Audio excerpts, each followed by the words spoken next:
Hey guys, in this video I'm gonna list all of the useful 5-piece tanking sets in ESO, in dungeons and trials, but with a much bigger focus on trials. It's their usefulness in trials that's going to determine their category, though I will mention it when a certain set is good in dungeons. Most of this info is stuff that was already said across my many other guides, but it's all over the place, so I wanted to make a video specifically about item sets. Part of the reason I decided to make this video is because recently Tank Lab made something similar, except filled with incorrect info, like for example saying that you only need Crimson Oath or Tremor Scale and never combine them. You can provide additional pen via your gear, but you only need one of the 3 available options, so you can use Crimson Oath on the main tank or sometimes also on the off tank, only one or the other. The main tank will sometimes use Tremor Scale monster set as another pen option, or you have a damage dealer in your group that might be using the Roar of Alkosh set. There is no need to use more than one of those options, so you don't need more than one. If you've got one of those things, then you don't need to use Crimson Oath. This is mostly true for dungeons, as with only 1 or 2 supports there's no space to bring both weapon/spell damage sets and penetration sets. So you just give up the penetration sets and you make your DDs use light armor. In trials, however, the meta is using as many medium pieces as possible, because there's 12 players, so it's possible to fit in both weapon/spell damage sets and penetration sets. And in order to reach the pen cap with 7 medium pieces, you'll have to use Tremor Scale combined with Crimson Oath, or Alkosh combined with Sorcerer's Crystal Weapon. In trials where Mora's Whisper is the best mythic for DDs, they'll be forced into 6 medium 1-light setup, and then you won't need the Crystal Weapon. There's way more nuance to calculating penetration, and if you wanna learn more about it, Skinny Cheeks made a great video about it recently. So, let's get started. The sets will be spread into 3 categories: Essential, Situational, and Extremely Situational. Let's start with the Essential sets.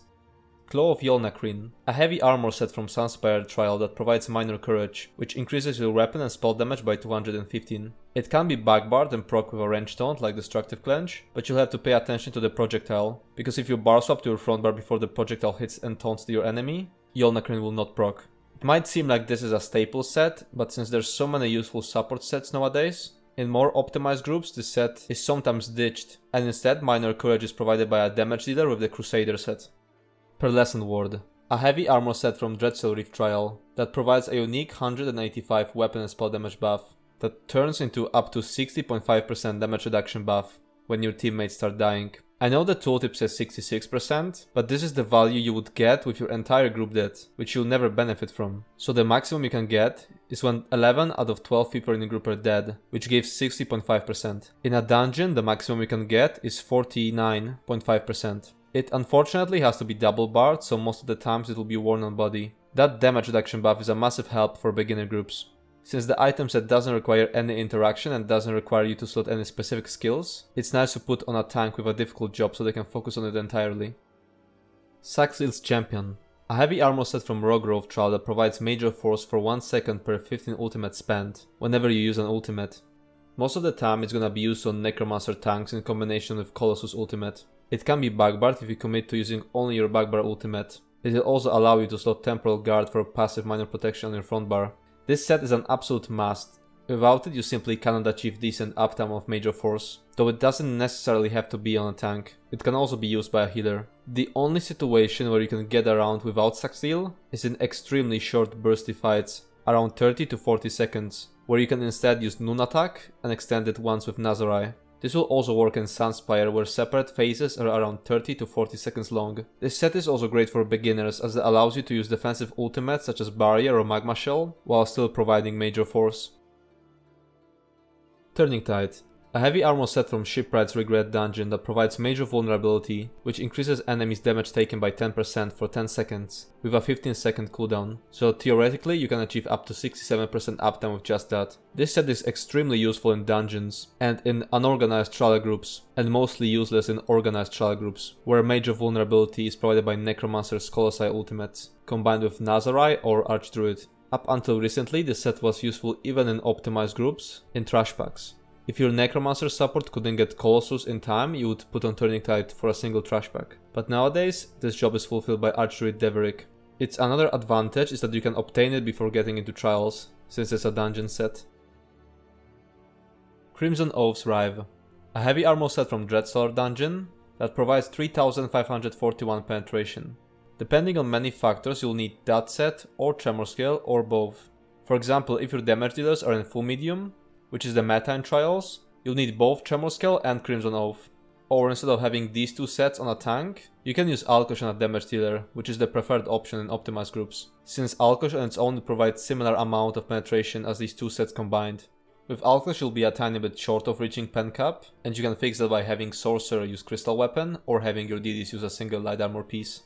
Another important thing to mention about this set is that it has 2 armor stat lines, which depending on your build might allow you to unslot champion points like Bulwark or Fortified, or unslot Resolving Vigor to gain additional skill slot, while still staying at armor cap.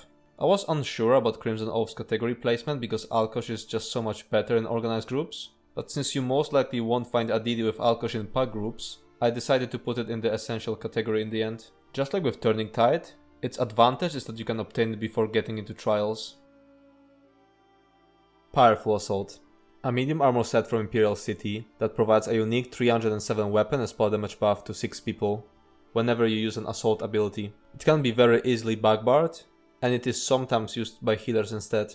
It forces you to slot an assault ability, but Resolving Vigor is a good skill anyway, so it isn't a big deal. Just like with Turning Tide and Crimson Oath, its advantage is that you can obtain it before getting into trials.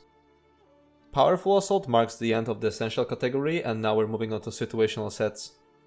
War Machine / Master Architect, a medium / light armor set from Halls of Fabrication trial that provides Vagel Slayer for 1 second per 10 ultimate spent whenever you use an ultimate. It has potential to provide better uptime than Roaring Opportunist, but it doesn't have smart targeting, so it's only useful in optimized groups, where people can properly spread into 2 groups the moment this set is about to be procced. It is also frequently used on damage dealers and healers. Olorime, a light armor set from Cloudrest trial that provides Major Courage, which increases your weapon spell damage by 430. It can be backbarred and it can be easily procced with, for example, Elemental Blockade or Overflowing Altar, but in places where you're far away from your group you'll need some ground-based skill with a bigger range to actually put that Olorim circle on the group, like for example Cinderstorm or Corrupting Pollen. In trials, a huge majority of the times, this set, or rather the job of providing Major Courage, will be fulfilled by healers, but Olorim is the best set to run on a tank in dungeons when running with 3 damage dealers and no healer, which is why it landed in the situational category. Major Courage can also be provided by the Sea Serpent Call Mythic, so if your damage dealers are using that, there's no need to use Olorim. But that mythic can only work in specific fights, where even damage dealers are constantly taking damage, like for example the Locestis fight in Sunspire. Elemental Catalyst, a light armor set from Stone Garden Dungeon that applies to a 3-second debuff that increases enemies' critical damage taken by 5% whenever you deal flame, shock or frost damage. Each element applies its own unique debuff, so you can get up to 15% additional critical damage out of this set. A huge majority of the times this set will be used by a damage dealer, but Asylum Sanctorium is an example of a trial where it's hard to utilize on a DD, so instead this set is being put on a main tank. Now moving on to extremely situational. Sets in this category serve a very specific purpose, sometimes limited to a single trial, and you won't need them until you reach the absolute endgame.